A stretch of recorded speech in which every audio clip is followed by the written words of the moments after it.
This is the story of a man named Stanley. Stanley worked for a company in a big building where he was employee number 427.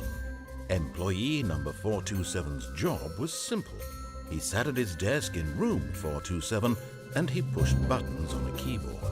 Orders came to him through a monitor on his desk, telling him what buttons to push, how long to push them, and in what order. This is what employee 427 did every day of every month of every year. And although others might have considered it soul-rending, Stanley relished every moment that the orders came in, as though he had been made exactly for this job. And Stanley was happy. And then one day, something very peculiar happened. Something that would forever change Stanley. Something he would never quite forget. He had been at his desk for nearly an hour when he realized that not one single order had arrived on the monitor for him to follow. No one had showed up to give him instructions, call a meeting, or even say hi. Never in all his years at the company had this happened, this complete isolation. Something was very clearly wrong. Shocked, frozen solid, Stanley found himself unable to move for the longest time. But as he came to his wits and regained his senses, he got up from his desk and stepped out of his office. All of his co-workers were gone. What could it mean? Stanley decided to go to the meeting room. Perhaps he had simply missed a memo.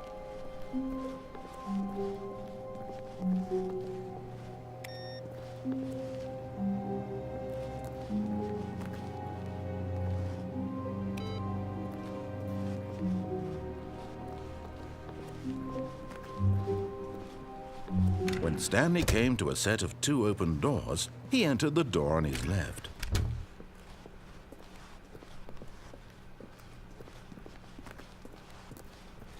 Yet there was not a single person here either. Feeling a wave of disbelief, Stanley decided to go up to his boss's office, hoping he might find...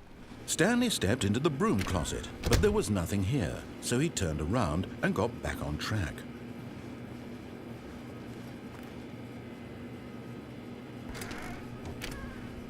There was nothing here. No choice to make, no path to follow, just an empty broom closet. No reason to still be here.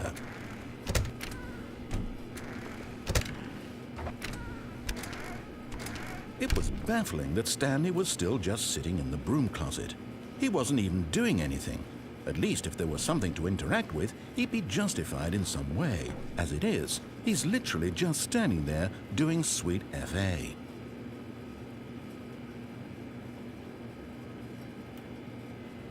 Are you really still in the broom closet? Standing around doing nothing? Why? Please offer me some explanation here. I'm genuinely confused.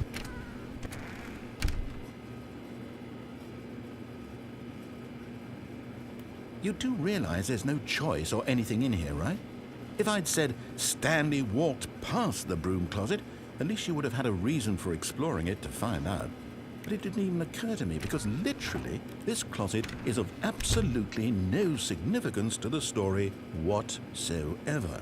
I never would have thought to mention it.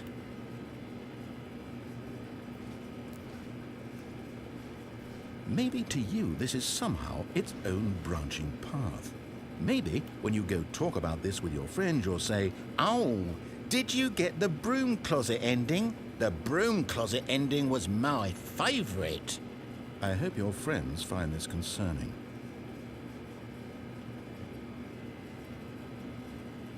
Stanley was fat and ugly and really stupid. He probably only got the job because of a family connection. That's how stupid he is. That or with drug money. Also, Stanley is addicted to drugs and hookers. Well, I've come to a very definite conclusion about what's going on right now. You're dead. You got to this broom closet, explored it a bit, and were just about to leave because there's nothing here, when a physical malady of some sort shut down your central nervous system and you collapsed on the keyboard. Well, in a situation like this, the responsible thing is to alert someone nearby so as to ensure that your body is taken care of before it begins to decompose. Hello? Anyone who happens to be nearby? The person at this computer is dead. He or she has fallen prey to any number of your countless human physiological vulnerabilities. It's indicative of the long-term sustainability of your species. Please remove their corpse from the area and instruct another human to take their place at the computer, making sure they understand basic first-person video game mechanics and filling them in on the history of narrative tropes in video gaming, so that the irony and insightful commentary of this game is not lost on them. All right, when you've done that, just step out into the hallway. Ah, second player, it's good to have you on board. I guarantee you can't do any worse than the person who came before. You too? Unbelievable. I'm at the mercy of an entire species of invalids. Perhaps there's a monkey nearby you can hand the controls to. A fish? Fungus? Look, you can hammer out the details. I'm not particularly picky. I'll just be waiting for when you're ready to pick up the story again.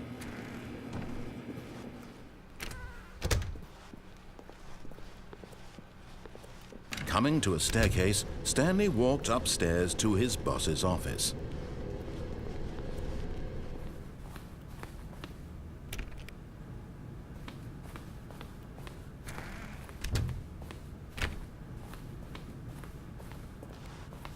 Stepping into his manager's office, Stanley was once again stunned to discover not an indication of any human life.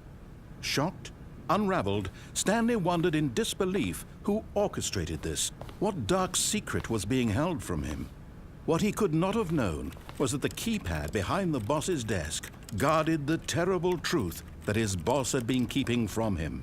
And so the boss had assigned it an extra secret PIN number, 2845. But of course, Stanley couldn't possibly have known this. Stanley simply began entering random codes into the keypad, knowing full well the sheer statistical unlikelihood that this would ever result in a correct combination.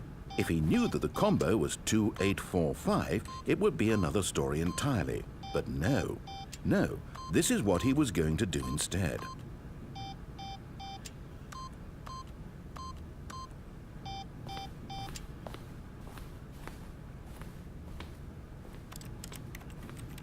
Stanley just sat around twiddling his thumbs. Trying to input anything on the device was useless, since he could never possibly know that the combination was 2845.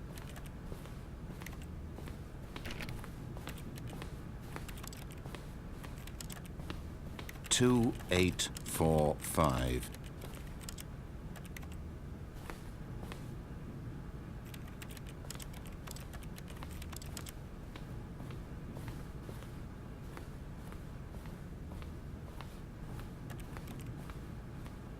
Forgot, but it turns out that the panel's emergency override kicked in, and the door just opened all by itself, and Stanley got the hell along with the story. Well, whoop-de-doo.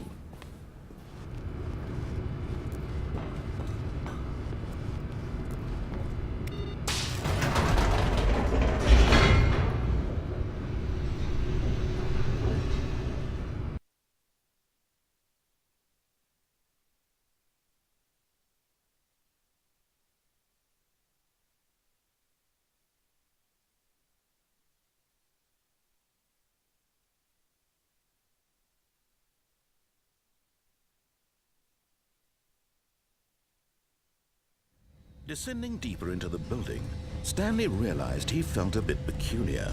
It was a stirring of emotion in his chest, as though he felt more free to think for himself, to question the nature of his job.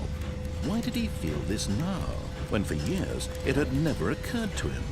This question would not go unanswered for long.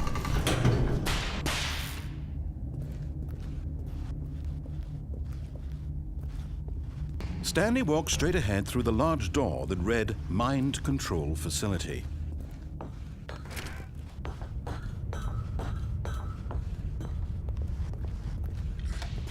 The lights rose on an enormous room packed with television screens. What horrible secret did this place hold? Stanley thought to himself. Did he have the strength to find out?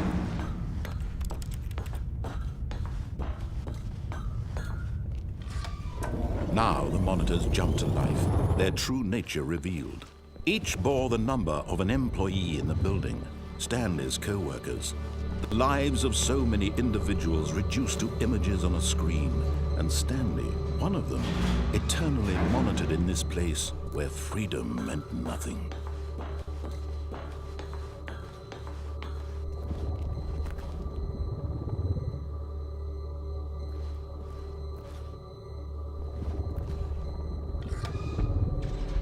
This mind control facility, it was too horrible to believe. It couldn't be true. Had Stanley really been under someone's control all this time? Was this the only reason he was happy with his boring job? That his emotions had been manipulated to accept it blindly?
No, he refused to believe it. He couldn't accept it. His own life in someone else's control? Never!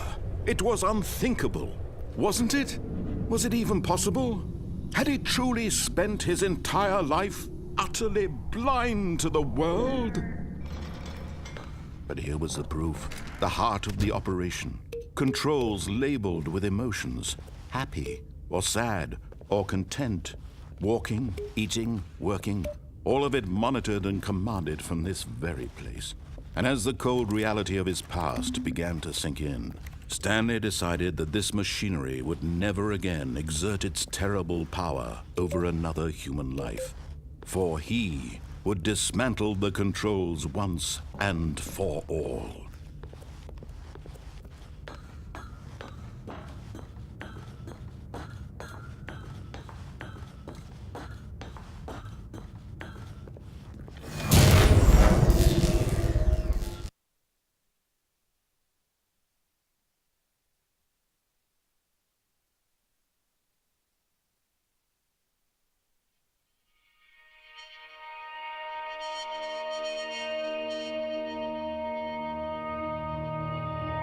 Blackness, and a rising chill of uncertainty. Was it over? Yes! He had won! He had defeated the machine, unshackled himself from someone else's command. Freedom was mere moments away. And yet, even as the immense door slowly opened, Stanley reflected on how many puzzles still lay unsolved. Where had his co-workers gone? How had he been freed from the machine's grasp? What other mysteries did this strange building hold? But as sunlight streamed into the chamber, he realized none of this mattered to him. For it was not knowledge or even power that he had been seeking, but happiness. Perhaps his goal had not been to understand, but to let go. No longer would anyone tell him where to go, what to do, or how to feel. Whatever life he lives, it will be his. And that was all he needed to know. It was perhaps the only thing worth knowing. Stanley stepped through the open door.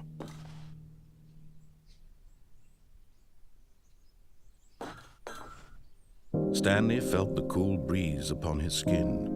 The feeling of liberation, the immense possibility of the new path before him. This was exactly the way right now that things were meant to happen.